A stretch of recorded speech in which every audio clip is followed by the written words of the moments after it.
Hey, good morning, guys. It's Monday morning. Wow, sorry, Monday afternoon. I'm running late today. Usually I try to finish this in the morning, but had a very busy morning this morning. Anyway, it's December 21st, Monday afternoon. Uh, so I've kind of had a busy day today.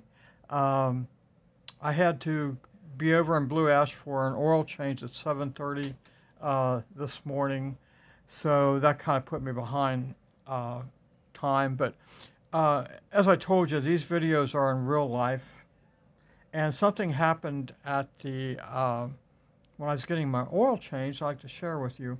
Um, the owner of Blue Ash Shell, his name is Rob. I know him from Chuck, who worked there for years, and Rob is very honest. You can't find very many honest mechanics or honest businesses that work on cars. And when you find one, you really got to use them. And and I had an opportunity to actually talk to Rob about trust. And I just told him, I said, man, it's comforting, Rob. When I come here, I know I'm going to get the truth from you about my car. And I said, do you know how valuable that is? He goes, oh yeah, I've heard horror stories about that.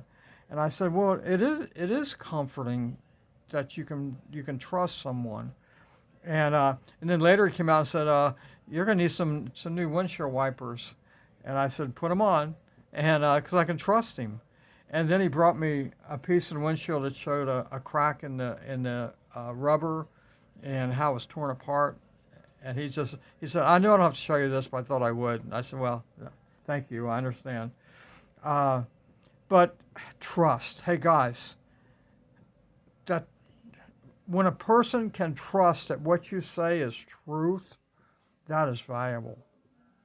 In Proverbs, it tells us a better name is to be chosen rather than silver and gold. That's the value of a good name. And of course, my good name was tarnished in 2016. It's easier to keep a good name than to get it back. So that's a warning to us all. But we need to be people that people can trust. And when you find others you can trust, count them as friends. So, and then yesterday, uh, when I delivered the Christmas cards, and I was absolutely worn out when I got home. I didn't even wait a minute. Did I run? No, I didn't even run. I didn't even do the weekly Bible verse. I just vegetated for like 4 hours before it was too late to send out the Bible verses. Then I actually did get back to doing some reading and doing some other things. So yesterday was kind of a crazy day for me. But trust is what I'd like to share this morning. Proverbs 3, 5, and 6. These are great verses to memorize and to apply in your life. And so good. But it says, trust in the Lord with all thine heart. I shared a moment ago, when you can find somebody you can trust, man, count them as your friend. Can I promise you, you can trust the Lord. You can trust everything about the Lord, which is good and bad, because he has some good things he says about people, and he has some bad things he says about people. The good things is, blessed are those that know Jesus Christ, because we've been adopted into his family, and God is in the business of blessing us who know Christ today, tomorrow, and throughout eternity. It's just like how you want to bless your children. You'd rather bless your children and discipline them, right? Well, God blesses his children that have put their trust in his Son, Jesus Christ. So you can trust him. You can also trust, if you're not a believer who's ever listening to this, when he says there's a hell, when he says you're going there, if you do not trust in his Son, if you do not have a change in direction in your life to turn from wanting to live in darkness to turning into the light of Christ, you can trust that you're in trouble. You can trust him. So when you see verses about that, trust.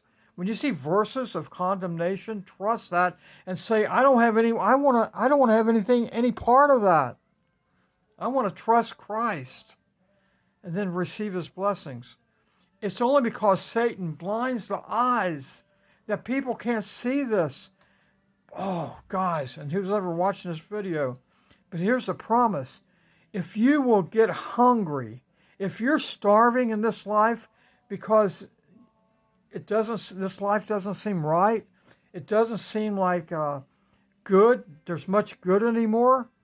You know why? Because there's not much good anymore. That's the truth. If you're placing your hope and this world's going to get better and things are going to get better, no, it's going to get worse and worse and worse and worse. You can trust that. You can trust that. It's going to get worse. That's why. Trust in the Lord. Then the next part, lean not on your own understanding. The fool has said in his heart, there is no God. That's a proverb. That's Proverbs 14:1, if I remember right. It's one of my memory verses. The fool has said in his heart, there is no God.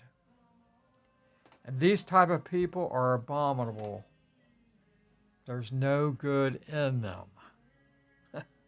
They're trusting in themselves. They're trusting that this world started by an oozy swamp.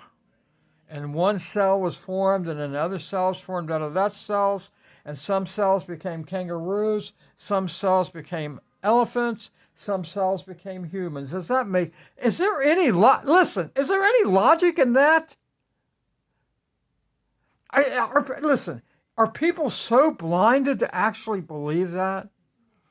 Why can't they believe in Genesis 1:1, in the beginning, God created the heavens and the earth. And then he created the animals.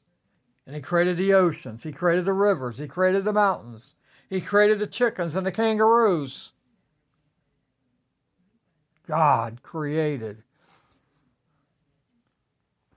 Now, you don't want to lean on that? You want to lean on your own understanding and say the Bible's false? Then you're going to darkness. You're going to a place that's dark for eternity. Who's ever watched this video? Yeah. Makes me angry when people choose darkness over light. That makes me angry.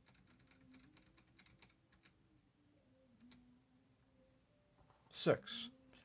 In all thy ways acknowledge him. That's Jesus Christ. In all thy ways acknowledge him. In what ways?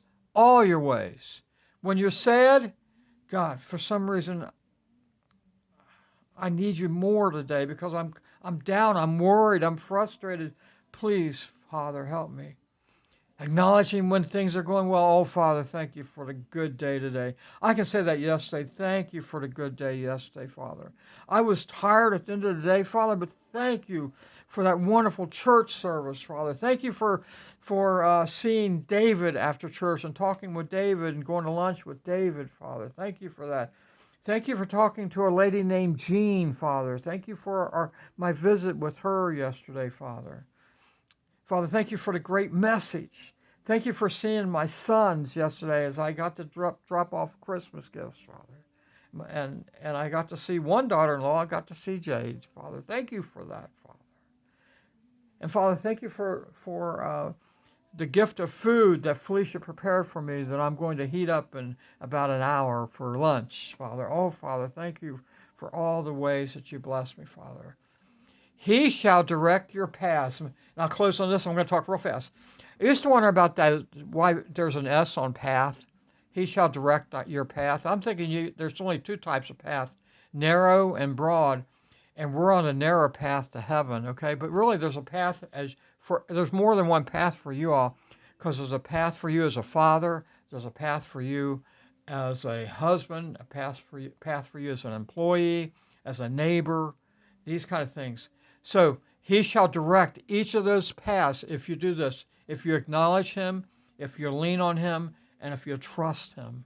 That's my encouragement today. Love you guys.